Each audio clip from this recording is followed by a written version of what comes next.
రాజస్థాన్ నుండి ఇతర ప్రాంతాల నుండి పనుల కోసం వలసలు రావడం వల్ల మన దగ్గర స్వర్ణకారులు వడ్రంగి పనులు చేసే వారికి పనులు దొరకడం లేదని రామగుండం ఎమ్మెల్యే మకాన్ సింగ్ ఠాకూర్ అసెంబ్లీలో ప్రస్తావించారు. దానివల్ల వారికి పొట్టకుటి కూడా ఇబ్బందులు అవుతున్నాయని, అలాగే సూక్ష్మ పనులు చేయడం వల్ల 50 ఏళ్లకే కంటి చూపు వస్తుందని అన్నారు. అందుకే ఈ ప్రభుత్వం ఆలోచించి చేతి వృత్తులు చేసే వారికి 50 ఏళ్లకే పెన్షన్ ఇచ్చేట్లు నిర్ణయం తీసుకోవాలని విజ్ఞప్తి చేశారు. ప్రధానంగా 2 అంశాలు అధ్యక్ష, సమయం ఇవ్వాలి. ముఖ్యంగా మా దగ్గర విశ్వబ్రాహ్మణులు చాలామంది ఉంటారు అధ్యక్ష. విశ్వబ్రాహ్మణుల సమస్య ఇది రాష్ట్ర వ్యాప్తంగా ఉంది సమస్య. వాళ్ళు 50 సంవత్సరాల వరకు సూక్ష్మంగా పనిచేసేటువంటి ఒక వృత్తి.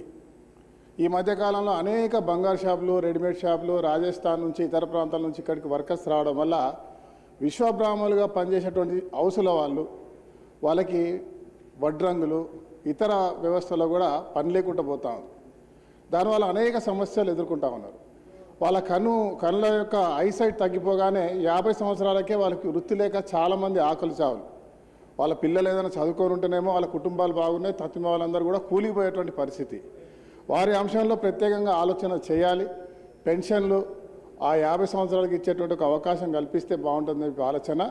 దాంతోపాటు అధ్యక్ష, పక్క రాష్ట్రాల్లో వారికి కనీసం ఏదంటే పుస్తే మట్టలు చేసేటువంటి ఒక జీవో తీసిరు అధ్యక్ష.